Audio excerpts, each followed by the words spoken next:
बिस्मिल्लाहिर्रहमानिर्रहीम। अस्सलाम वालेकुम नाज़रीन, मैं मुबश्शिर नदीम रिपब्लिक पॉलिसी के प्लेटफॉर्म से आपकी खिदमत में हाज़िर हूँ। नाज़रीन, जो ईरान ने अटैक किया है बलूचिस्तान पे, उस तनाज़र में उस कशीदगी जो हुई उसके बारे में बात करेंगे। महमूद अवान साहब हमारे साथ मौजूद हैं। सर बताइएगा, जो ईरान ने बलूचिस्तान पे जो अटैक किया है उस तनाज़र में बैनुल-अक़वामी तल्लुकात के बारे में बताइएगा। अच्छा, ये क्योंकि पाकिस्तान एक सॉवरन कंट्री है, ईरान भी एक सॉवरन कंट्री है, तो एक सॉवरन कंट्री जो है दूसरे सॉवरन कंट्री के बारे में इस तरीके से अटैक नहीं कर सकता। अगर आप 4 एलिमेंट्स रियासत के देखें, जिसमें सबसे इम्पोर्टेंट जो है वो सॉवरेनिटी है, उसमें उसका साइज़ है, उसका पॉपुलेशन है, उसकी गवर्नमेंट है, और जो चौथा एलिमेंट है वो सॉवरेनिटी है। इसलिए हर रियासत की ये जिम्मेदारी होती है कि वो इंटरनल और एक्सटर्नल जो सॉवरेनिटी है उसको बरकरार रखे।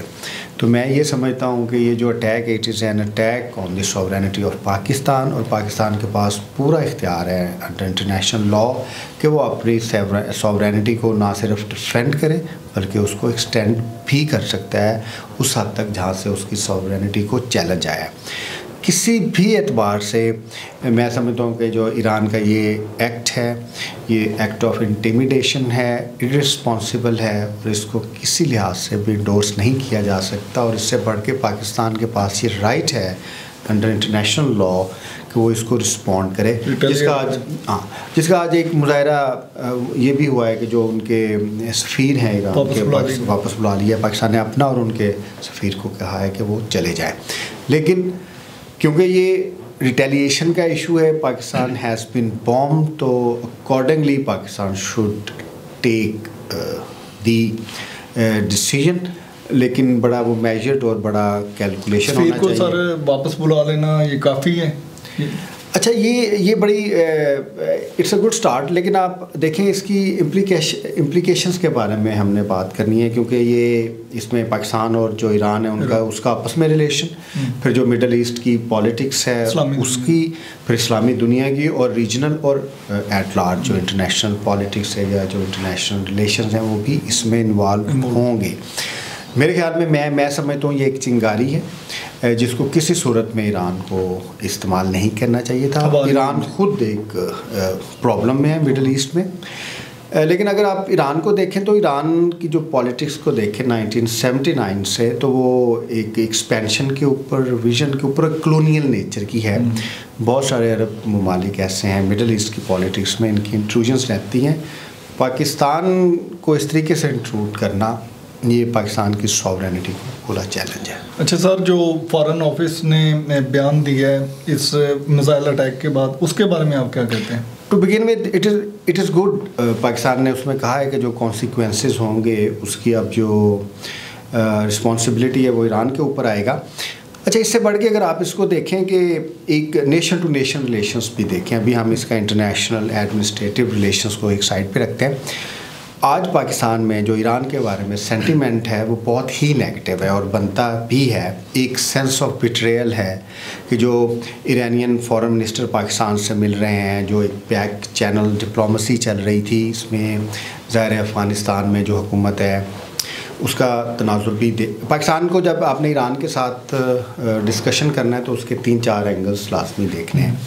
एक जो डायरेक्ट हमारा ईरान के साथ बॉर्डर एरिया है, उसमें बलोच सेंटिमेंट भी है, उसमें फिर अफ़गानिस्तान का सेंटिमेंट भी आता है, मिडल ईस्ट की पॉलिटिक्स भी आती है, और फिर इस्लामिक वर्ल्ड की भी एक पॉलिटिक्स आती है। तो उस लिहाज से आई वुड अगेन से कि ये it is very responsible on the part of Iran. बाकी जो दूसरी तंजीमें होती हैं मुबश्शिर साहब, वो एक दूसरे पे अटैक करती रहती हैं, लेकिन जब एक रियासत की तरफ से अटैक होता है तो that must be answered. Responsible होना चाहिए ना स्टेट को। हाँ, आगे फिर कॉन्सिक्वेंसेज होते हैं, स्टेट रिस्पॉन्सिबल्स भी होती हैं, लेकिन वो समझती है कि शायद दूसरी स्टेट्स जो हैं वो कमज़ोर हैं, और वो जो इसके बैकग्राउंड में भी एक धमाका हुआ था जिसमें काफ़ी लोग मारे गए थे, तो उसके बाद इंटरनल प्रेशर्स भी होते हैं, but it does not mean कि आप इरिस्पॉन्सिबल हो जाए। अच्छा सर, पाकिस्तान और ईरान के इस हमले के बाद जो हमला हुआ है, तल्लुकात को कैसे देखते हैं आप? मैं जो फोरसीएबल फ्यूचर जो है उसमें तल्लुकात अच्छे होते नहीं देख रहा, लेकिन ये भी ईरान के ऊपर डिपेंड करता है कि वो आगे रिएक्ट कैसे करता है।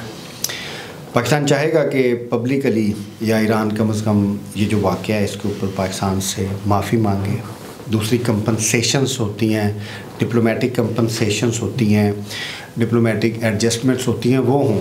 लेकिन जब इस तरह की रियासतें अटैक करती हैं तो वो बड़ी टारगेटेड और बड़ी कैलकुलेटेड चीज़ें होती हैं, तो वो एक इमोशनल या फिर बदी नहीं होती, इसके पीछे पूरा एक प्लान होता है। और ज़ाहिर है इसके कुछ नज़र आने वाले और कुछ ना नज़र आने वाले भी होते हैं, लेकिन पाकिस्तान को बहुत ही प्रूडेंस से इसको देखना होगा, क्योंकि इसके रीजनल कॉन्सिक्वेंसेस भी पाकिस्तान के लिए हो सकते हैं। लेकिन but it does not mean Pakistan has the right to defend its sovereignty at any cost. अच्छा सर, मिडल ईस्ट की जो सियासत है इस हमले के बाद उसके असरात, उस पर असरात क्या पड़ेंगे? अच्छा, मिडल ईस्ट की सियासत में देखें, ईरान की तरफ से एक इंट्रूजन हर मुल्क में है। बल्कि मिडल ईस्ट की जो पॉलिटिक्स है वो एक ग्रुप को सऊदी अरब लीड करता है, एक को ईरान करता है, और उसमें जो एक बज़ाहिर लगता है कि वो एक सेक्टेरियन पॉलिटिक्स है, और उसका इमेज भी सेक्टेरियन पॉलिटिक्स है, लेकिन उसके पीछे पावर पॉलिटिक्स है, उसमें इकोनॉमी भी है, उसमें दूसरे इंटरेस्ट भी हैं, लेकिन उसका जो एक इमोशनल उसको जो लिबादा दिया गया है वो एक, आप कह सकते हैं कि एक सेक्टेरियन है। सुन्नी ब्लॉक है और शिया ब्लॉक है, और जितने भी शिया ब्लॉक हैं ईरान की कोशिश होती है कि उनको अपने साथ अलाय करे और फिर उनको प्रॉक्सिस की सूरत में यूज़ करे, जो उसका अपना एक एक्सपेंशन का, एक एटलीस्ट इन्फ्लुएंस का एक एजेंडा है उसके तहत।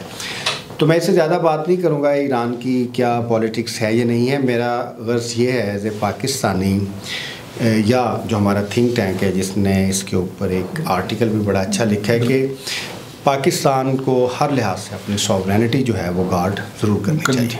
अच्छा सर, जैसे कि आपको पता है कि दोनों इस्लामी मुल्क हैं, OIC के मेंबर भी हैं, तो इस्लामी दुनिया पे इस हमले के बाद कैसे देखते हैं आप? अच्छा, ये जो इस्लामी दुनिया और इस्लामी मुल्क और इस्लामी भाईचारा जो है ना, ये बहुत ज़्यादा पाकिस्तान में इसको प्ले किया जाता है। एग्जैक्टली।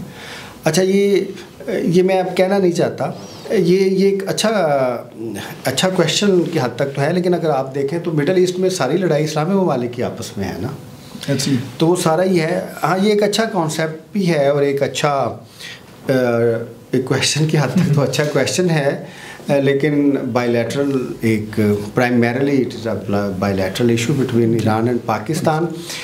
एंड अगेन ये कोई इंसर्जेंट ग्रुप की जानिब से तो अटैक नहीं हुआ ना, it is an attack by the state of Iran on the state of Pakistan. Sir, एक रिस्पॉन्सिबल स्टेट होने के नाते पाकिस्तान का रिस्पॉन्स कैसा होना चाहिए? आखिरी सवाल है ये।